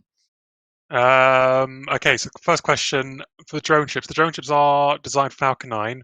A shortfall of gravitas is for Falcon 9. Could you land a Starship with Super Heavy on it? Maybe. It would fit on the landing area. Would it punch a hole straight through it if you wanted to? Probably. I can say with speculation, but relative confidence that no, they won't try and land anything Starship related on any of the current 3 drone ships. If they had a drone ship out there, I would imagine the drone ship using those big thrusters we saw earlier to get out of the way at the last second. Like, nope, Yeah. nope, I'm not doing this. Or just imagine it lands on the drone ship and it's too heavy, and the drone ship just sinks into the ocean. Sinks into the ocean. I mean, you can imagine they bought 2 massive oil rigs for landing the whole Starship Super Heavy on it. You're not going to want that on a tiny barge. You're going to want that on a massive reinforced oil rig. So that's what they're using it for. Yeah. It won't be for the drone ships at all. And then the second question, depending on how they intend to splash down Starship in the Pacific Ocean, maybe they'll try and fish it out. It's really big. You'll need some serious equipment. Certainly can't imagine them towing it. They don't even try to tow Falcon 9. So it'll just break apart. I can't imagine them trying to tow it. If they wanted it back, they'll have to try and lift it out of the water. I don't know how they'll try and do that either. Well, past soft splashdowns of Falcon 9s, I mean, there was one instance where they had to go out there and sink it, right? Like, it was floating, and they weren't going to tow it all the way back, and they literally ballistically poked holes in it to sink it out in the middle of the ocean because they weren't trying to bring it back, right? It happened twice, actually. 2 times. There was one that landed right off, was there 16 or something that landed right off the coast of Florida, and they did sort of, what did they do with that one? They towed that one around? That was an exception. They did try to tow that one because it was so close to the coastline, but they spent several days like attaching airbags to it, pumping things out. It was a serious hassle, which they only went to that trouble because it was so close to land. You can't get away with trying to sink it when the water level's only a couple of meters high anyway. Yeah. That one is an exception. I can't imagine trying to tow Starship at all. That just probably won't work. And this is, I mean, what do you do with it once you get it back? Like, you tow it into the port of Brownsville and then let it rust. do what? It's stainless steel. It stains less. It doesn't not stain at all. But even Starship is not designed for horizontal transport. It's designed to be vertical. That steel is so thin, I would imagine if it's unpressurized, like it would be after weeks of towing it back to Port of Brownsville. If you load that thing onto a trailer, the thing would just collapse like a soda can on its side. Yeah. I just saw a comment in chat about someone suggesting that the Starship uses its flaps to swim back to land. Just like try to get back. Like, I don't think they go in the right direction, really. You see the thing going like a dolphin in and out of the water. Even the skirt, like Falcon 9 doesn't have the big open skirt like that. Falcon 9 has the engines that stick out of the bottom, the octaweb, the heat shielding down there on the bottom, but it's not a huge cup that lands, right? So when that skirt touches down, I can't even imagine the skirt touching down and the skirt not getting ripped apart or something like that. I don't know. It's how soft you can land it. And then if you touch it down vertically, the booster is 70 meters tall. It's taller than the Starship. And even if you can put it down like this, what is it going to sink straight into the water? Is it going to like fall over? Like what's even going to happen if they soft touch down that thing? I don't know. Yeah, it'd probably pop like a balloon if it fell over. It's so thin compared to Falcon 9. It would definitely just fall over and just boom. Yeah. I wonder how deep the water is there. Gav, is that something we could look up? Could we see how deep the water is 20 miles off? Because it's still on the shelf, right? Like, is there a possibility? Maybe after the show. I want to know if there's a possibility I'm sure I can find it. that the water is not as deep as the booster is tall. And so it's possible that the booster could touch the water and then sink, and the top would still be sticking out of the water when it touches bottom. Like Sea Dragon. Yeah, exactly. It just sits down on the bottom, and it's just like a permanent buoy now. And they installed their first piling for the oil rig by landing a Starship out there, and they'll use it as a caisson or something. I don't know. I'm phasing out again, but at this point, I'm just not worrying about it. It's a feature of the show. CGI, how does it work? let me see here. Y'all, as always, these are interesting topics. We love to sort of think about things, and even when we don't have official information, we take what bare scraps of information SpaceX provides us, like ship splashdown. And then we'll talk about that for like 4 hours. There's tons of content to be created about what exactly did they mean when they said touchdown. Like, but it's 4:30. That is supposed to be where we end the show. But I'm going to grab a couple more questions here. Gav, Ian, do we have a couple minutes to flex here? All good. Okay, let me run through some really quickly here. Brandon McDonald, thank you for the membership. Jonathan Bond as well. Gosh, it's almost like the shows, we need to just have one topic on each show and only talk about that one topic. Because when we do multiple topics, we never get a chance to talk about any one topic in the depth that we really want to.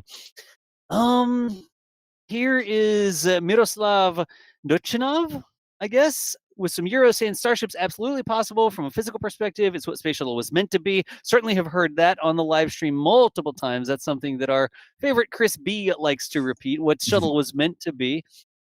Jerwa asked really quickly, will the reopening of the cruise lines impact the SpaceX Falcon 9 cadence? Okay, I can do that Gav. one. Yeah. So that question is just regarding SpaceX bringing their drone ships in and out of Port Canaveral. Port Canaveral was, before the pandemic, was a big cruise port, and Yep. the cruise ships have priority.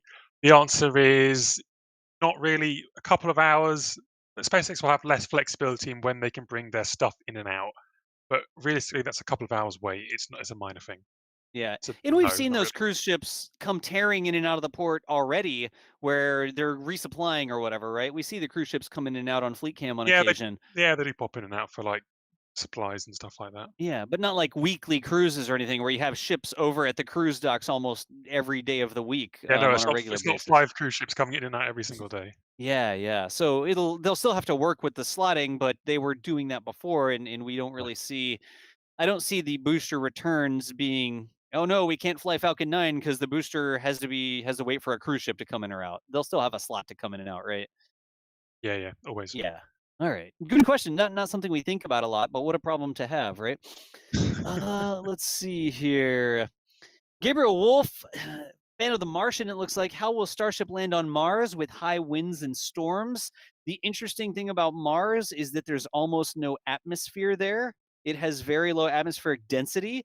So there's a great YouTube video where they were like simulating whether or not a dust storm could blow over something that's landed on the surface of Mars. And it's really hard because there's basically no air on Mars. There's just no mass in the atmosphere to blow around. So it could be 200-mile-an-hour winds, but it's 200-mile-an-hour winds in almost a vacuum. There's not a lot to be pushing against your spacecraft. So certainly they'll think about dust and stuff like that, but the wind blowing over the MAV and the Martian, that was one of the things in the Martian that wasn't really, it's not how physics on Mars works, right? Good question to hit really quickly. Here is something. Harry Young, our orbital, what's the right way to say it? Orbital imagery guru. It's probably a good thing to say, right? Orbital launch tower should be theoretically visible for somewhere around 49 kilometers or 29 miles, subject to atmospheric conditions. So the curvature of the planet and how tall the tower is, how far away could you see it sticking above the horizon? Harry how doing the foggy. math there. Yeah. I'll grab these other two really quick. Chris says, surely nothing's going to fly as long as those hired cranes are at the launch site, so we don't see the OLIT, that's the integration tower, I guess, done first. Have we seen one launch with Tankzilla down there? I thought we did. Definitely did, yeah. Yeah. I Don't thought tell there me was which one it was. There Yeah. was one. Did one we? of we'd have to look that up. I'm almost positive. We've seen static fires, but I think they always roll Tankzilla back. Tankzilla back? I think they always roll it back to like they have a little storage lot on like the furthest south part of the builds, like south of the village. Yeah. It's possible I'm we sure think if they tried to do it one day, but then it scrubbed or something, and then they rolled it's the crane scrubbed back or to the next something, and then attempt. maybe that's probably Yeah. right. Like they Okay. faked us out or something where they were going for it. Because I remember a lot of discussion like, will that crane actually mess with the landing systems or something like that? And I know that one day they were going for it, but maybe they didn't actually. I don't know. Actually, I'd have to look that one up. Anyways, let's see here. So not exactly sure what's going to happen there. Like they're constructing the big crane. Certainly those cranes are expensive. Certainly the cranes also change the terrain. They change the radar picture of what the pad looks like. Even big structures like the integration tower or the berm or different construction that's happening, all of those things can affect the way that the pad looks to Starship as it comes back down. That is a SpaceX question, though. Like SpaceX will know whether or not they can safely identify those structures and then steer around them or whatever, right? And then this one here, this one actually goes all the way back to the Chinese mission earlier. And we talked about this a little bit, but Ian, maybe just reiterate this really quickly. John was asking, do we know what kind of tech, exploration, and science equipment the Chinese lander has and is planning to use? The ground radar was one of those things, right? So yeah, they have the ground radar. They have cameras on board. I believe they do have a sort of drilling thing. Actually, I'm not sure that they do. Don't quote me on that. But I know that the lander is the radar is the main thing on board. And they're going to be using that to search underground, see if there's water, see if there's any life things like maybe pockets of oxygen, pockets of carbon dioxide, anything that could point to signs of life. Because that area, the landing site where it's at, was where Viking 2 landed, and Viking 2 found certain signs of life, and they're just investigating further with modern technology. Resolved. Sorry. I don't know. We're going to have to find some time. It's like, what are we doing? Building robot cameras or worrying about me beaming out of NSF Live? I'm not sure. We'll see if I get some time for that. So let me see if I missed anything else. Let's go to this one with Gav really quickly. Gav, how do we think the drone ships are going to get split up? Is Shortfall of Gravitas going to go over to the West Coast? Is it going to go to the East Coast? Are they going to shuffle things around through the canal? What do you think is going to happen there when they get that thing ready? Yes, everyone has a great opinion on that one, but from what I'm thinking, a Shortfall of Gravitas will be based in Florida for East Coast missions. The reasoning behind that is they're building the Octogravity robot for it at Sidco Road, local to Port Canaveral. It makes sense. Both Just Read the Instructions and a Shortfall of Gravitas are the upgraded, like drone ship 2.0, shall we say? They've got Right. much bigger thrusters, more power. Generally, the Atlantic Ocean's more unfriendly, always has worse weather. Of course, I Still Love You is still drone ship 1.0. It's got the smaller thrusters. So what we're thinking is we'll have Shortfall of Gravitas and Just Read the Instructions on the East Coast, and they will send Of Course I Still Love You through the Panama Canal, and that will live out its days in the Pacific Ocean. Right. Okay. So just the upgrade level, I guess, or the blocker tier, or whatever you want to refer to it as. But you think that the two stronger, bigger thrusters, I guess, will stay on the East Coast, and then the older design. Why wouldn't they upgrade the older design? Like, why wouldn't they pull it in and put the bigger thrusters on it? They just don't need Maybe them. they will at some point, but if they're gonna have to send it through the Panama Canal, there's no point trying to glue on big thrusters now anyway, because it's not going to feel. I have to take them off again to go through the canal. So Okay. if they are going to do it, they'll do it when it gets to the Pacific Ocean. Do they actually take the wings off when they go through the canal, or Yeah, the wings come off, the thrusters come off. It's a lot of work. just to Not a fit minor through the thing at all. locks and stuff in the canal? Okay. Yeah. Gotcha. All right. Well, y'all, I think we've gone through tons of questions here. Again, we always run out of time. There's so much cool space stuff to talk about, and we never get through everything. We'll continue to watch what's going on with SN15. Are they going to fly that again? Are they going to do some sort of tests? Maybe they'll just spool up a static fire or something. We don't know, but we will certainly keep an eye on what's happening with SN15 out there. SN16 as well. We know that they've done a ton of work on SN16 into the high bay. And are they going to roll that out to the pad? Are we going to get another double Starship Sunrise? We'll be looking for that as well. No clear indication, but one way or the other, that integration tower is going to continue rising because they're going to need that tower in place if they're trying to get the Starship into orbit. I think. I wonder if they have to have the integration tower completely done before they can launch it, or would they just use the big Franken crane to stack it, or something along those lines. Either way, we'll watch what's going on out there at the launch site formerly known as Boca Chica. I can't get behind Starbase. I don't know. I have trouble saying Starbase. It makes me like twitch when I try to say Starbase. But in any event, folks, that is going to bring us to the end of NASA's Spaceflight Live here today.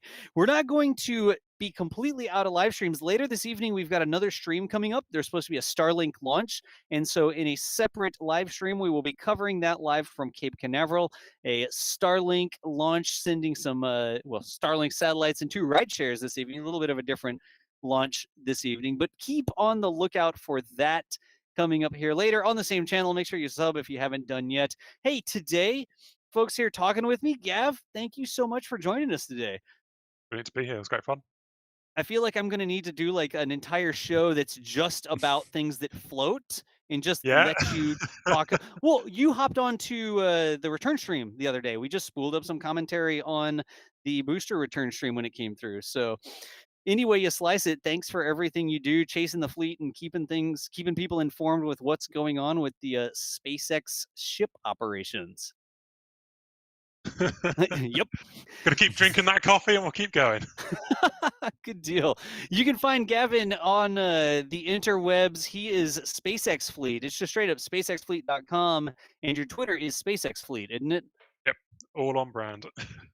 All on brand. Nice and consistent across the board there. But if you're interested in keeping up with the drone ships and the fairing fishers, I guess now. I almost said fairing catchers, but then I was like, oh, fairing catchers. Fairing fishers or whatever's going on, make sure you toss Gav a follow there.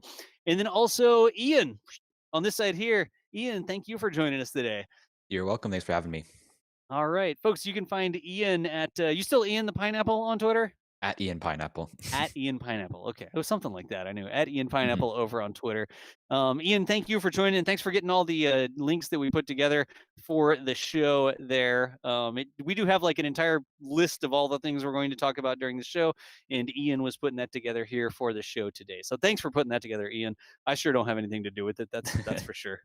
And last but not least, my name is John Galloway. You may know me as DOS if you followed me over on Twitch, but I will try to find time to figure out why I keep teleporting out of this live stream when we use this camera technology that we're using. I'm K-Space Academy over on Twitter. Hey, also, if you are a member of the channel, thank you so much for your long-term support. The memberships are super important to us because they allow us to plan. This isn't like a one super chat sort of thing. These are people who have decided to support us on a monthly basis with that recurring membership. So it really does mean a lot. We used to remember the first couple NASA space flights lives, we read these names out. So many of you now, the font keeps getting smaller and smaller, but launch directors and flight engineers, those are the top 2 levels of support for membership for the channel here. And we appreciate everything y'all do with the recurring monthly support. Speaking of which, Gav, don't you have a Patreon or something too that I neglected to mention? Patreon.com/SpaceXFleet. SpaceX Fleet on Patreon as well. And that helps you keep up your passion here, keeping track of the fleet. You have the websites you host. It takes time out of your day to get track of everything. Satellite imagery and stuff like that. Servers pays for tracking maritime data, all sorts of bits and things. Yep. The satellite beacon time, I think, is like a thing. It's an expense you pay so that you can track some of the things. It is. So maybe hop over to Patreon as well and find SpaceX Fleet there. Mods, put that link in the chat. Yeah, there it is right there. Thank you, Harry Young. Appreciate you. But that will bring us to the end. 15 minutes over. NSF Live always goes over. Whatever. Over NSF Live today. Did I miss anything? Are we all good? I think so. End the show before something else happens. I'm missing. There we go. I'm back. In any event, folks, thanks for tuning in. We do these shows every week on Saturdays, usually about 3 p.m. Eastern Standard Time, unless there's some big event that conflicts, like a Starship launch or something like that. We have these just about every week. And like I said, stay tuned. If you haven't yet followed the channel, make sure you do, because NSF will be back in an hour. I think like an hour and a half right now.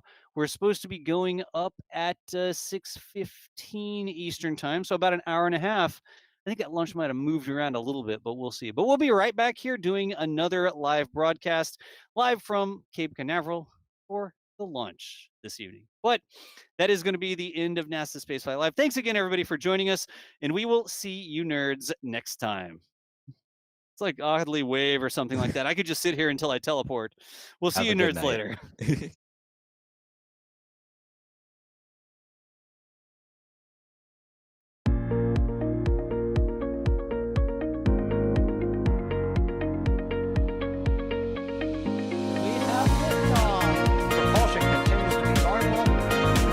Chamber pressure looks good.